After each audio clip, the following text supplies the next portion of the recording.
10,000 ብር አይሞላም። ተቀጥራ የምትሰራው ቤት ስንት ነው? 5,000 ብር ነው። ኤርፖርት ኢንተርናሽናል ኤርፖርት ተቀጥራ የምትሰራው 5,000 ብር ነው። የምንኖር በ5,000 ብር። አንድ ትልቅ ሰው 5,000 ብር እየከፈለ ቢኒያም ሙሉ ተራ ሰው 10,000 ብር ለአንድ ልጅ ይቆርጣል። የትም ነገር አልተደረገ። ይሄ የተደረገላት በአንድ 250,000 ገቢ ብዙ ገንዘብ ተተቀያየረ ነው። አሁን በፍርድ ቤት ነው ካለችም ችግር የለብኝም ነው እያልኩ ያለሁት እንጂ ትሄድ አይደለም። እሷ ስለምትሄድ ነው። አባት እንደሆነ ከፈቀደች ጥሩ፣ ካልፈቀደች ደግሞ አዎ አይምጣ ብያለሁ። መቼ ነው ያልኩት? እኔ ልጄን አሁን የማያውቀውን ካላስተማርኩት፣ ካልደገፍኩት፣ አባቴ ካላለኝ፣ ልጄ ካላለኝ፣ ፍቅር ካልሆንን በመላ አሁን መወለድ እኮ ቋንቋ ነው አይደል እንዴ? መወለድ ቋንቋ ነው። ስለዚህ ፍቅር የሚኖረን ስንግባባ፣ ስንጫወት፣ ሳዞረው ልጄ ስለ አባት ላይ ምናምን ነው አይደለ? ይህንን ማድረግ ካልቻልሽ እኔ አባቴን በ15 ዓመት ያገኘሁት የአባትነት ስሜት የለኝም። እሱም አይደውልልኝ፣ ምንም አላውቀውም። ይሄ ስሜት እያለው ነገ አድርጎ አባቴ ብሎ ቢመጣ አንቺ አባት ሙቷል በይው ብያታለሁ። ይሄንን ማድረግ ከቻለች ታድርገው፣ ትምረጥ። እሷ ልብ ካላት ትምረጥ። ይሄንን ማድረግ ስችል ደግሞ ፍርድ ቤቱን እኔ ክሱን አንስቻለሁ ትበል እስኪ። ጀግና ከሆነች ምን ታዲያ ሲቸግራት ቅንቅኗ ሲመጣ በ50 ወር መጣ ማስገቢያ አስፈዛ። ከዛስ ቢኒያም ከየትም ተበድሮ ከየትም ተቀድሮ ይከፍላል። ካልከፈለ ይታሰራል። ሁለቴ ነው ታሰረችኝ። ልብ ካላት ጀግናና ከሆነች አታሳስርም። የልጇን አባት አታሳስርም። አገኘሽ? ስለዚህ አሁን አንቺ ልብ ካለሽ ይህንን አድርጊ። አይ ካልሽ እኔ ወንድ ነኝ፣ ነገ ልጅ ወልዳለሁኝ። እኔ ወንድ ነኝ፣ ልጅ ይኖረኛል። ለልጆች ልጅ አላጣም። አባትሽ ግን ልጅሽ ግን አባት አያገኝም። መቼም ናቲ አባት አያገኝም። እኔ አባቱ እያለሁ ማንንም አባቱ አያገኝም።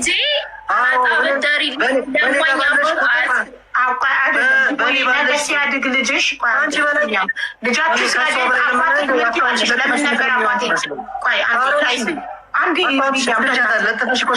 ቢኒያም ፕሊዝ ከአመታት በኋላ ማለት ነው ልጃችሁ አድጎ ቢሆንሽ እኛ ምንም ለፍተን ብናሳድጋቸው ልጆቻችን እኔ በእድሜ በጣም እበልጥሻለሁ የ3 ልጆች እናት ነኝ።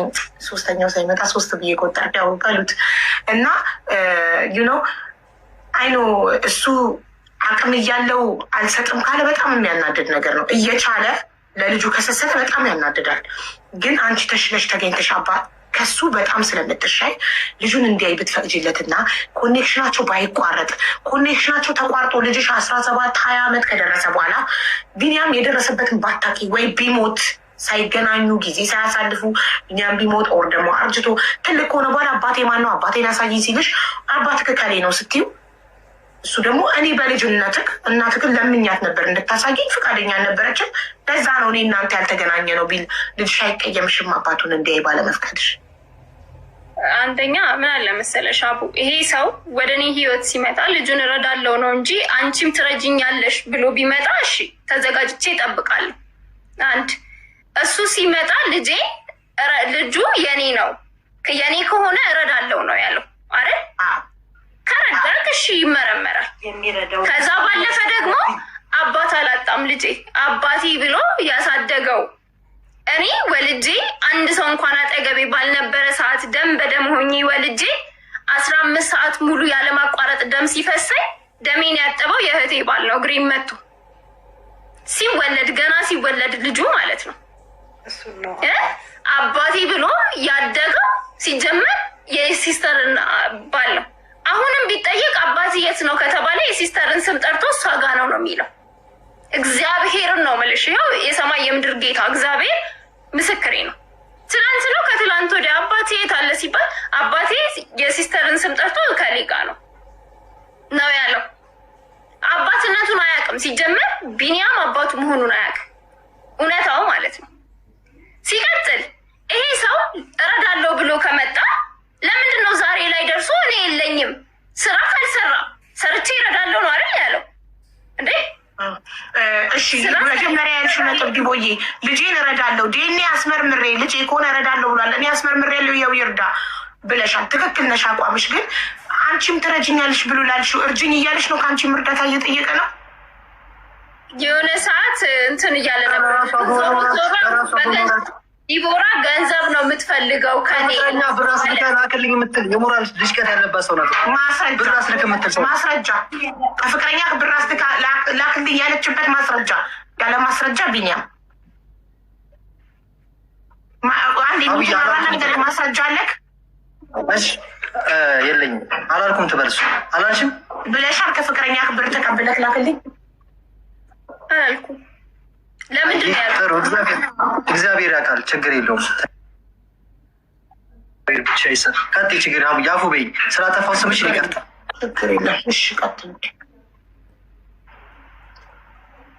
እና እኔ አሁን የተናገረውን ይኸውልሽ አብዬ ሲጀመር ልጁ በስነ ስርዓት የአባት ማጣት ሳይሰማው አሁን ነው እሱ ሲመጣ አባት ነኝ እኔን ካልሆነ አባቴ ማለት ወንድ የሚያቅፈው ለምንድን ነው?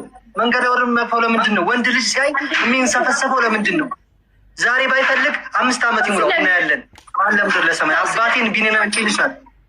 ሰው ስለሚወድ ወንድ ልጅ ብቻ ነው የሚወደው። እሺ አይ ቅድም ማዘርሽ ወንድ ልጅ ሲያይ መንገድ ላይ ይጠመጠማል ወንድ ልጅ ላይ ብሏል። እና ይህ ነገር ሳይኮሎጂካሊ ወንድ አባት ስለሌለ ያለ አባት እየተሰማው ነው ስላለ ቤት ውስጥ ነው የሚውለው። ትምህርት ቤት ይሄዳል። ከትምህርት ቤት ሲመለስ ቤት ነው የሚውለው። ስለዚህ ማግኘት ይፈልጋል። ብዙ ሰዎች ወጥቶ መጫወት ይፈልጋል። ሰው ሲያይ ለሱ አዲስ ነው ምናምን ነገር ህፃናት እንኳን ሲያይ ከቤታቸው አይወጣም። ኢቨን እኔ የምኖርበት ብሎክ ላይ የታመመ ሰው አንድ አያልፈውም። ሄዶ ነው የሚጠይቀው። እኔ እንኳን አላውቃቸውም። ሁሉም ጋር እየሄደ አባባ ደህና ኖት እያለ የሚጠይቅ ሰው ነው። ይሄን ያህል ማለት ነው። ከዛ ባለፈ ደግሞ ወንድ ማለት ሽማግሌም አሮጊትም በጣም የሚወድ ሰው ነው። ሮጦ ነው ሄዶ ሰላም ብሎ የሚጨብጠው። እንዲህ አይነት ልጅ ነው እንጂ አንተ ኖርክ መጣህ ቀረህ ምንም የምትጨምርለት የምታጎልበት ነገር የለም። የሚጨምርለት የሚያጎልበት ነገር የለም። እንደዚህ ባህሉ ማለት ነው። ገና ደና የረዳውን ሳጣ እንኳን ማጣቴን የማይፈልጉ ቤተሰቦች ባህል ነው ያለ። አንድ ነገር ምን እንደምን ታውቂያለሽ? አንተ በመምጣት የተነሳ ውጭ ሀገር ፕሮሰስ ተቋረጠበት ብለው የሚሉ ሰዎች ናቸው። እኔ አባት ብዬ ሄጄ ማዘር ራሷ አንድ ውጭ ሀገር እናቴን ይኸውልህ ስማኝ፣ አንተ እናቴ የአንተ ኩያ አይደለችም። ከየትም ፕሮሰስ ተጀምሮ እኔ አንተ ሚዲያ ላይ ወጣ አባት ነው ስላልክ ብቻ ስለእናቴ ተናግራል። አንተ ክብር የለህም ባለጌ። ከበራለች ታውቃለች፣ በደንብ ነው የማከብራት። ማዘርን በደንብ ታውቃለች ከተባለ ማስረጃ ቆይ አንዴ ዲቦ ማዘር እንደዛ ብለውታል ብላለች። አንተ ሚዲያ ላይ ወጣ አባት ነኝ በማለትህ ምክንያት የውጭ ፕሮሰስ ቀረበት። ጉዲፈቻ ሊሰጥ ነው መሰለኝ ቀረበት አለች እንጂ ሌላ በትምህርት አይደል ማዘር ያን ሳይፈሩ ናቸው። አንዴ ብቻ አይደለም አንዴ ብቻ 3 4 5 ጊዜ ባገኘችን ቁጥር አይኔ እያለች እሳት እንደበላው ነገር ሰው አባትን የመሰለ ነገር መጥቶለት አላልኩም በያለች ነው የሚታርጋ ብላለች። እግዚአብሔር ይመስገን ማዘር ትናገር እንዴ ለምን ሜቢ ያልተባለም የተባለም ነገር ከሆነ ማዘር ሁኔታውን ትንገር። ነውር ነገር አትናገር።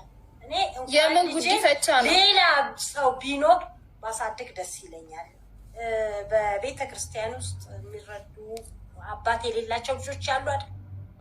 ለነሱ በኮምፓሽን ነው ያለችው እንጂ ይሄዳል አልተባለም። በኮምፓሽን የሚረዱ ልጆች እዛ ላይ ይጻፍ ነበረ በ3 ዓመቱ ገባሽ? ያንን ልናጽፈው ልናስመዘግብ ስንል እኔ ነኝ አባት አለ። አንድ ሁለተኛ ነገር ደግሞ በጣም የሚረዳው 20 ሺህ ብር አወጣ፣ 30 ሺህ ብር አወጣ። አንድ ቃል የማይተነፍስ አባት ነበር። የማይናገር ልጅ ቀጥ ብሎ እኔ ነኝ አባት አለው። አቆመ፣ መርዳት አቆመ። በቃ ልጁን ዞር ብሎ አያይም። እሺ ከዛም በኋላ ቢኒያም መርዳትም አይረዳም አለኝ ከሚል ይልቅ የለኝም የሚለው ቃል ይበዛል። 2 ዲያፐር መስከረም ላይ ገዛ። አሁን ጥቅምት 35 ሺህ ብር ቤት አልገባም። አላሳይችሽም? 35 ሺህ ብር አካውንት ላይ አልገባም። እርዳታ አይደለም እሱ መቼ አይደለም ስመቼ ቢኒያም ስማኝ 25 ሺህ ብር ዝም በልና ስማ። ምላስ ስላለ ብቻ እኮ ማውራት አችልም። ሰማ ሲጀመር 25 ሺህ ብር የከፈለው ግንቦት 10 ነው። እንትኑ ማለት ነው ልጄን ከውጭ ሀገር ነው ያስቀረህብኝ። እናትዬ ትሙትን ነው የምልሽ። ልጄን ከውጭ ሀገር ፕሮሰስ አንተ አባት ብለህ መተክ በሰላማችን እኮ ነው በፍቅር እያለን ቤቴ እየመጣች እየጋበዝኳት አብረን እዚህ እየዋልን እናቷ ጋር አያቱ ጋር መጥቶ ልጄም አብሮ በፍቅር ጊዜ ነው እንደዚህ ያለች። ቤት ድረስ መታ ምግብ እየጋበዝካት እያፈተፈትክ እያጎረስካት ውሃ ሳላጠጣሃት ባለጌ ተራ ነገር አታወሩ። ስለሱ አላወራሁም። ተራ ነገር አታወሩ። እኔ ያወራሁት እኔና እሷ ፍቅር ነበር፣ የተግባባን ሰው። በዛ ሰዓት እንደዛ የምትሉኝ ሰዎች አባትነትን እኮ አየ ነው። ንቀትን በዩቲዩብ እናቷ እዛ ታወራለች፣ እሷ ዩቲዩብ ታወራለች። ወረኛ ናቸው እንዲህ ናቸው ብለህ ጥግ ድረስ ሰፈር ውስጥ ምንድን ነው የምትሉ? ስለ እናቴም ስለ ቤተሰቤም ስለ ያክስቴ ልጅ እኮ ነው። ያክስቴ ልጅ ከዩኒቨርሲቲ መጣ እኔ ጋር አርፋ፣ ያክስቴ ልጅ ከዩኒቨርሲቲ መጣ እኔ ጋር አርፋ፣ ወለየ ናችሁ እኮ ያጎቴ ዘመዴ ናት እያልኳት፣ አይ ወለየ ናችሁ እኮ፣ ወለየ እኮ እንደዚህ ችግር የለበትም ለምን አታገባትም? የማይመለከታት እንደዚህ ስትለኝ ነገር ትበላለች። ይች ሴትዮ ልክ አይደለችም ብያለሁ። አዎ ልጄን ስከለክለኝ ደግሞ ተናግሬያለሁ። አዎ ሚዲያ ህዝብ ፊት እንደዛ ስታመጫጭቀኝ ሴትዮ አምሻለሁ ብያታለሁ። አዎ ብያታለሁ። ለምን ትልቅ ሰው ናት፣ አክብሬያት ወድጃት ተከባብረን ሳለን አዎ ብያታለሁ። አሏሽም እኔ እንዲህ ገመድ ይታነቃለሁ እንጂ ውሸት ከአንደበቴ አይወጣም። የሆነና የሆነ ነገር ነው ማለት ብያለሁ። አንቺ እኮ ለውሸቷ ውሸት አንዴ ዲቦራ እንደምትዋሽ ልንገርሽ። አቡ ሚዲያ ላይ ስትወጣ ምን አለች መጀመሪያ? ፍቅረኛ ምን አለ የለኝም አለች። ሚዲያ ላይ ስትወጣ አለኝ አለች። ስም ጊዜ አለኝ አለች። ከዛስ በእንትና በዛች በእንቁርት ስታስከሰኝ ዲቦራ ፍቅረኛ አለኝ አለችው። ሚዲያ ላይ ወጥተው ባል እየበዛባት ስለመጣ ነው እንጂ ዲቦራ ፍቅረኛ የላትም። አዎ ፍቅረኛ የላት። እኔ በ3 ወር ራሱ እንዴት እንዳገባሽ አላውቅም። እኔ ግን ታውቂያለሽ፣ ማስረጃ ማሳየት የ2 ወር ፍቅረኛ አለች፣ ወርቅ የሆነች ፍቅረኛ። አንቺን ግን እያከበርኩሽ እሷ እያከበረች ነው። ንቀሽን ሰርበሽ እንትን ያልሽው የ2 ዓመት እናቴ የ2 ዓመት ፍቅረኛ አለችኝ። ዛሬ በዚች ቀን 2 ዓመታችን ነው። የልተ ቀን ነው በፍቅር የጀመርነው። ታውቃለች። እኔ ቢኒ አላስመስልም። ሚዲያ ላይ ወጥቼ ፍቅረኛ የለኝም። እሷ ግን ሳይኖራት አለኝ ትላለች። ትናንትና ያገባሽ እንዴት አድርገሽ እንዳገባሽ አላውቅም። ሲጀመር በ3 አዳምጪ። አሁን ስለሱ አይመለከተኝም። እዚህ ጋር እናትሽም ተናግሬያለሁ። አዎ ተናግሬያለሁ። ማዘሪያ ሞታሉ ብያለሁ። አዎ ብያለሁ። ለምን እንደ ትልቅ ሰው እያየች ህዝብ እየጮህባት ተይ እያላት ልጅን እንደዚህ ንቅል አድርገው አባብሉ ናትዬ ምናምን ተገዝቶለት ኧረ እንደው በጭራሽ በልህ የእሳቸውን እልህ ስታወጣ ያምሻሉ ያልኳት። አዎ ይህንንም ብያለሁ። እና ያጎቴ ልጅ ላግባ ወለየ ሁሉ ይጋባል እንዴ? መታ ወለየ ናቸው እኮ ለምን አታገባ? ወለየ እኮ እንደዚህ አታፍሩም እኮ እናንተ። ኧረ ሴትዮ ተው እንዴ! እኔ የአጎቴ ልጅ ናት፣ ከዩኒቨርሲቲ መጣ ነው። ሀኒ ትባላለች፣ ማንም የሚያውቃት ናት። እንደው ነገር ስራቸው አላማረኝም ምናምን ትለኛለች። የማይመለከታል ሰብስብ አይመለከትላለች። አሁን እዚህ ሰበሰብ ነው። አሁን ስለ ልጁ እናውራ፣ ስለ ልጁ እናውራ። እኔ እናንቺ እንተዋወቃለን። እኔ ፍቅረኛ አለኝ የለኝም? እኔ ፍቅረኛ መጀመሪያ ፍቅረኛ አለኝ የለኝም? አለኝ። አንቺ ግን የለሽም ነበር። ይመለከተኛል፣ ለእኔ አይመለከተኝም። አንተ ስለአንተ አይመለከተኝም። ሴት ልጅ እኮ ሚዲያ ላይ ፍቅረኛ ሳይኖራት አለኝ ካለች ራሷን በጣም ስለምታከብርና ወንዶች እንዲያስቸግሯት ስለማትፈልግ ሊሆን ይችላል። የትኛውም ሴት ራሷን ፕሮቴክት የምታደርግበት ፍቅረኛ አለኝ ያለች ሴት እና ሚዲያ ላይ የለኝም ያለች ሴት እኩል አትከበርም። የለኝም ያለች ሴት ለሁሉም ወንድ መንገድ እየከፈተች ነው። ፎሎ እንዲያረጋት በውስጥ ቴክስት መጥቶ እንዲጽፍላት መንገድ እየከፈተች ሰው እሷ ደግሞ ይሄ ሁሉ ነገር የተፈጠረው ፓስተር አምጥተው እኔ ዲቦራ እንዳገባ ይፈልጋሉ ቤተሰቦቹ። እኔ ደግሞ ፍቅረኛ አለኝ በቃ አለቀ። ፓስተር አመጣችሁ ካላስመከራችሁ እኔ ካለም ደረሰ መርሳት የሌለብህ ማለት ነው። እኔ ነኝ የተውኩት። አሁን ማስረጃ አለቅ። ቆይ ያለ ማስረጃ እዚህ ቤት ምንም ነገር ተቀባይነት አይኖረው። እያንዳንዱ ነገር ያለ ማስረጃ አይኖረው። ጓደኞችማ በላይ ያልካቸውን ይላሉ። ፓስተር ራሱ ማዘር ፓስተር አላመጡም። ሽማግሌ እኔም ሽማግሌ አምጣ ሲሉኝ ነገሩ ሳያምረኝ አላመጣውም። እኔ መታረቅ የፈለግኩት በሰላማዊ መንገድ ነው። ሽማግሌ ፓስተር አመጣው ሌላ ነገር አወሩብኝ። እኔ ፍቅረኛ አለኝ እኮ እኔ መወዳት ማፈቀራት ፍቅረኛ አለችኝ እኮ ልጄን ፍለጋ የልጆቼ ዘመዶቼ ናቸው። ዲቦራ የልጄ እናት ናት። የልጅና ማት ዘመዴ ናት። ነገ ለምወልዳቸው ልጆች የልጆቼ ወንድም እናት ዘመድ ነን። እኔ ያደግኩበትን ነገር ሀውዬ ያደግኩት በእንጀራ አባት ምናምን ስለነበረ ጥል ምናምን ስለነበረ ያ ነገር በልጅ እንዳይደገም እንደውም ዘመድ ሁኑ እንቀራረብ ቤተሰብ እንሁን ብዬ ስቀርብ እንደዛ ሲያመጡ እኔን አልፈልግም ስል ነገር ጀመሩ። በቃ ከዛ ውጭ አሁን ደግሞ ነገሩን አቡ እኔ ከዚህ በኋላ በሶሻል ሚዲያ ርዕስም የሱ ኮንተንትም መሆን አልፈልግም። ሰላም ስጠኝ። ነበር አንዴ ለምን ትሰራባታለህ? የሁለታችሁም ቻናል ይፈተሽ። ቆይ አንዴ ለምን ትሰራባታለህ ቪዲዮ? ለምን አልሰራሁባትም? አዳምጪኝ ሀውዬ፣ አልሰራሁባትም። መጀመሪያ በሰላማችን ጊዜ ስለ ጉዳዩ ስለ እናትነት ኢንተርቪው አድርጊያታለሁ። አለቀ።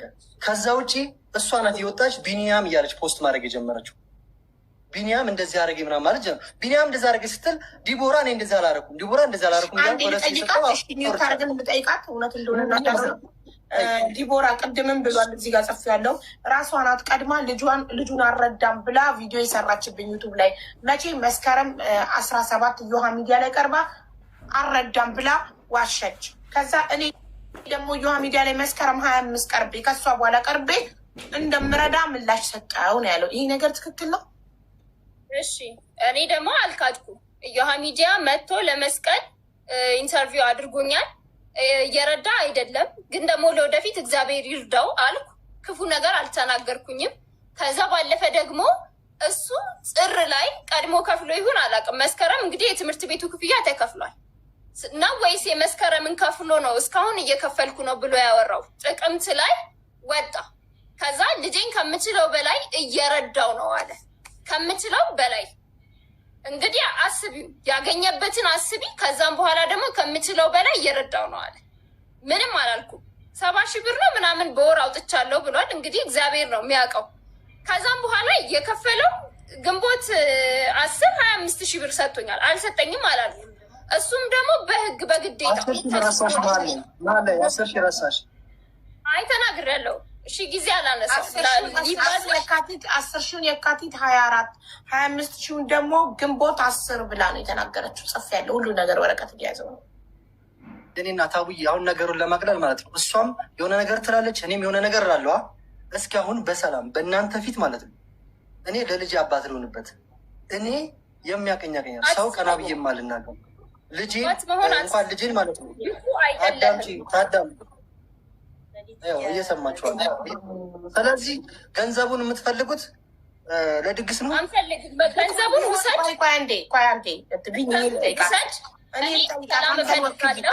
ኖ ዲቦዬ እሱ እያለ ያለው አባት ልሁን እያለ ነው። አንቺ ደግሞ መልሰሽ አባት ለመሆን ብቁ አይደለህም ነው። እሺ ብቁ እንዲሆን ምን ያድርግ? ይህን አሟላ በይው፣ ይህንን አድርግ፣ ይሄ የባህል ችግር ካለበት ባህሪውን እንዲያስተካክል አይደለም። ይሄ ምንም የሚስተካከል ነገር የለውም። አይቼው ነው ዝም ያልኩት። ይሄንንም የምለው ህግ ፈቅዶለታል። ግን ደግሞ አይ እኔ አልችልም አንድ ነገር አድርጊ የሚል ከሆነ እኔም አምኜ ልቤ እርፍ ብሎ አይደለም የምሰጠው ልጁን። ስለዚህ ለቪዲዮ መልስ ለመስጠት ያህል ልጁን እንዳይደርስብኝ አልደርስባችሁም ብሏል። በዚህ ደግሞ በሚዲያም ሆነ በየትም ይረጋገጥልኝ። ልጁ የእሱን ገንዘብ አልፈልግም። ልጄን በብቃት አሳድጋለሁ። እሱን አናውቀውም። በቃ ወደ እኔ ህይወት ድጋሚ አይምጣ፣ ወደ ልጄም አይምጣ። ሰላም ነው የምፈልገው። ያዥ እኔም የምፈልገው እሱን ነው። አባት አይደለም ከተባልኩኝ ያዥና እስኪ ፍርድ ቤት አስገባ፣ ይህንን ክስ አንስቻለሁ ብላ ፍርድ ቤት አስገባ። አሁን እዚህ ትላለች። ከ10 ወር በኋላ መታ ቢኒያም እኔ ቸርከሌ ነው የምገባው ይሃለው። ከዚህ በፊት 3 ዓመት 4 ዓመት ልጄን ሳሳድግ ያለው ራስህን እንኳን ለቂጥ 3 መግዛት የማችል ሰው ኮለክ ስረዳቂ ነበር። እንደው እግዚአብሔር ስጣት ሀብዬ። አሁን ስለ እርዳታ የምታወራው ማለት ነው። እኔ ቶም እየተማርኩ አዲስ አበባ ዩኒቨርሲቲ ተማሪ ማር ነበረ ፊልም ስኩል። ካልከፈልኩ ብላ ሴት ስትወድ የምታደርገውን አታውቅማ። ካልከፈልኩ እኔ አልፈልግም እያልኳት ፍቅሯን ለመግለጽ ግድ ካልከፈልኩኝ ብላ እትትህ ብላ የ1 ወር 700 ብር ከፍላልኛለች። አንድ ሁለተኛ ደግሞ የሆነ ጊዜ ታመሜ ሰው አልነበረኝም። በጣም ታመሜ። እግዚአብሔር ይስጣት። መጠኑ አይደለም ዋናው መድረሱ ነው። በጣም አመስግኛታለሁ። 10 ያታንሰው ታመሜ ማንም ሰው አልነበረኝም። የታክሲ ምን ነበር? ከዛም በመሀል ተደዋወልንና ልንገርሽ እኔ ታክሲ አልጠቀምም። ተደዋወልንና መታ 150 ብር ነው 150 ብር ከፍላ የመንግስት ከአንተ ጋር ማውራበት ጊዜ የለም። ከዛ ውጭ ያደረገችልኝ ነገር የለም። እኔ ነኝ የማደርግላት። ከኔ ነው ገንዘብ የምትወስደው ዲቦራ። እሷ አካውንቷ ስቴትመንት ቢታይ የሀገር ብር አለ። ስለዚህ አሁን እሷ ይኑረኝ እንዴ ይኑረኝ። ለልጃችን እንኖርለት አይደለም ለምኛ አይደለም። ለልጃችን አባት እናት ነው አንሆነውም። አንተ አባት መሆናችን። ስለዚህ እኔ ይኸውልህ አላየው አጠገቤ እንዳይደርስ ብለህ ሰርተሃል። ልክ እንደ በሽታ ቆጥረክ ወደ ቤተሰቦቼ እንዳይቀላቀል ብለህ ቪዲዮ ሰርተሃል። እንደዛ አይደለም አትቆይም። እኔ ያልኩት ይህን ሀሳብ ማትቀበል ከሆነ